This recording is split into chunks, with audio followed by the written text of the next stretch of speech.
tonight. And still ahead here on World News, a question American families across the country are grappling with: how to talk to children about what happened. Dr. Richard Besser here to weigh in with the one thing that might help heal them tonight.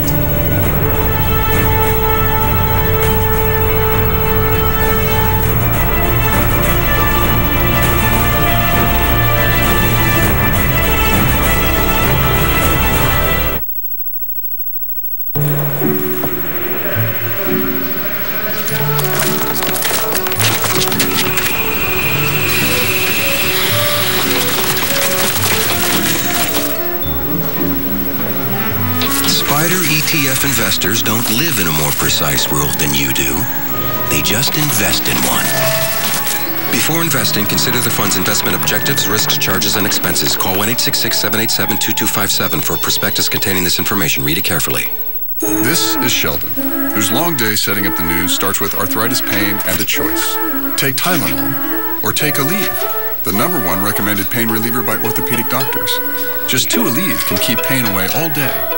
Back to the news. Music is a universal language. But when I was in an accident, I was worried the healthcare system spoke a language all its own. With United Healthcare, I got help that fit my life, so I never missed a beat. That's health in numbers. United Healthcare.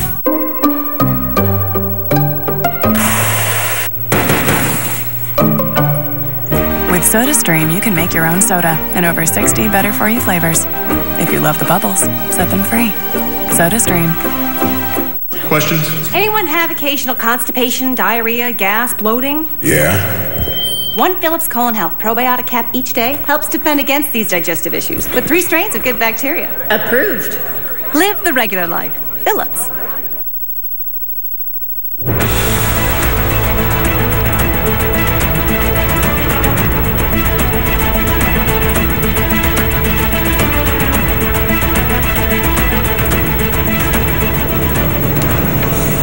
And tonight, all across the country, American families are seeing those images of tragedy. Small children hearing what happened at an elementary school. So we ask ABC's chief medical editor, Dr. Richard Besser, for a guide on what you say to your children. Rich? Right.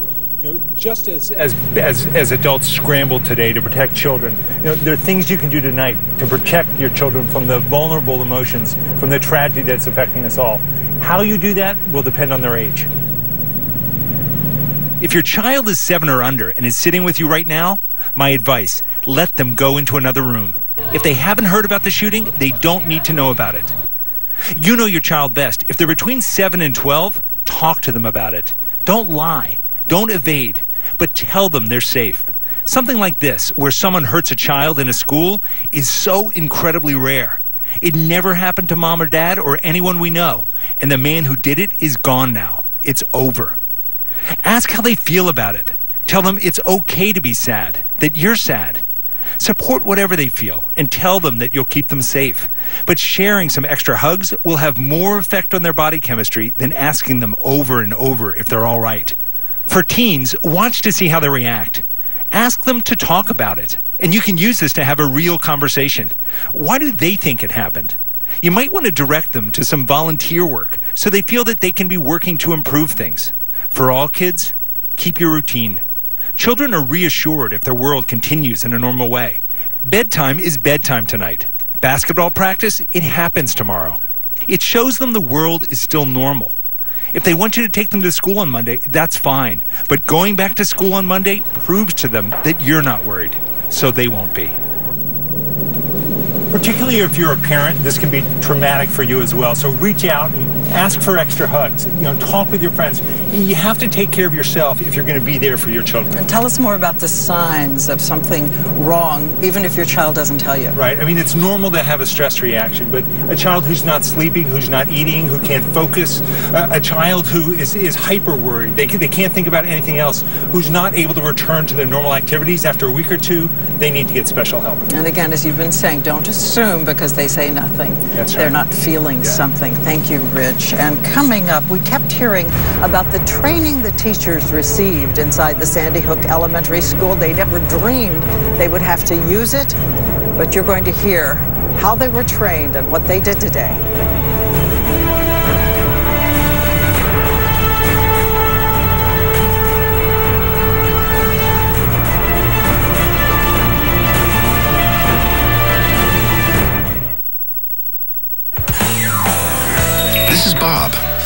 A regular guy with an irregular heartbeat. Usual, Bob? Not today. Bob has AFib, atrial fibrillation, not caused by a heart valve problem, a condition that puts him at greater risk for a stroke. Turn left. I don't think so.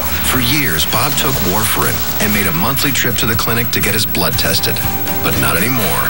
Bob's doctor recommended a different option, once-a-day Xarelto. Xarelto is the first and only once-a-day prescription blood thinner for patients with AFib not caused by a heart valve problem that doesn't require routine blood monitoring. Like warfarin, Xarelto is proven effective to reduce the risk of an AFib-related stroke. There is limited data on how these drugs compare when warfarin is well managed. No routine blood monitoring means Bob can spend his extra time however he likes. New Zealand. Xarelto is just one pill a day, taken with the evening meal. And with no dietary restrictions, Bob can eat the healthy foods he likes. Do not stop taking Xarelto Rivaroxaban without talking to the doctor who prescribes it for you. Stopping may increase your risk of having a stroke. Get medical help right away if you develop any signs or symptoms of bleeding, like unusual bruising or tingling. You may have a higher risk of bleeding if you take Xarelto with aspirin products, NSAIDs, or blood thinners. Talk to your doctor before taking Xarelto if you currently have abnormal bleeding. Xarelto can cause bleeding, which can be serious and rarely may lead to death. You are likely to bruise more easily on Xarelto, and it may take longer for bleeding to stop. Tell your doctors you are taking Xarelto before any planned medical or dental procedures. Before starting Xarelto, tell your doctor about any conditions, such as kidney, liver, or bleeding problems. Ready to change your routine? Ask your doctor about once-a-day Xarelto. For more information, including cost support options, call 1-888-XARELTO or visit GoXarelto.com.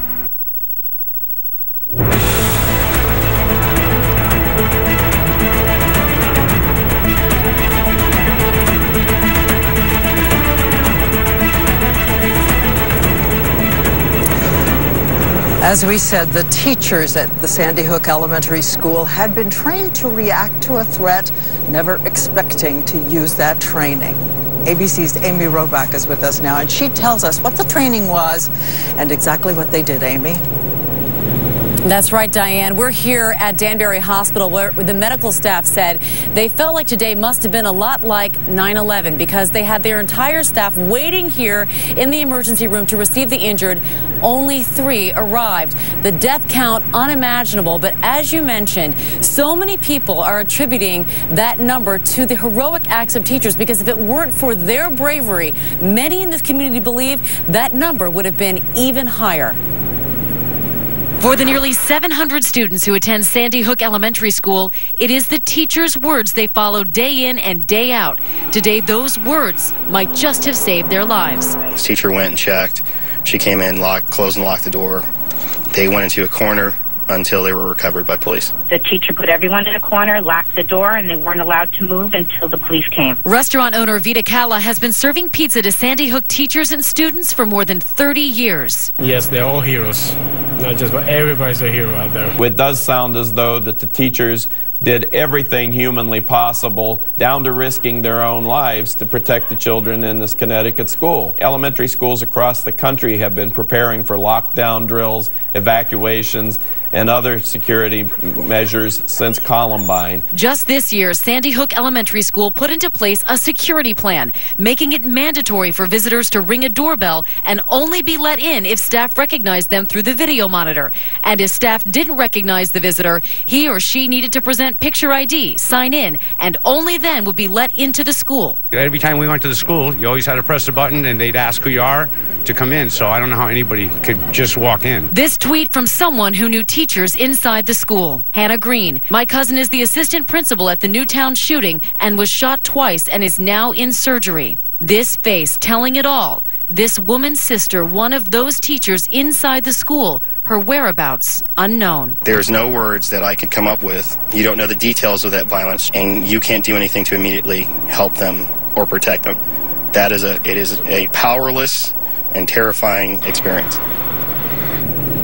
And speaking of powerless, I just spoke to one of the doctors here who was at Danbury Hospital when they received that initial call that there were multiple shots fired at the school. He amassed 80 doctors and nurses waiting to receive any potential victims, any potential injured. And they said within the first 10 minutes, they got those initial 3 injured, and they were waiting for more. They said as many as 24 they were told they may be receiving within 30 minutes. When those 24 did not show up, they said that's when they felt the gravity of the situation, because they knew they weren't coming. They were at the school and would stay there forever. And it was a very disturbing moment for all of them, and they said they're still going to be dealing with this obviously for months and years to come. This community is forever changed. No one here hasn't been touched by this horrific tragedy, Diane. And no one in the country. Amy, thank you so much for reporting tonight. And when we come back, we have been receiving incredible images from this day, and we're going to show you some of the latest we just received in.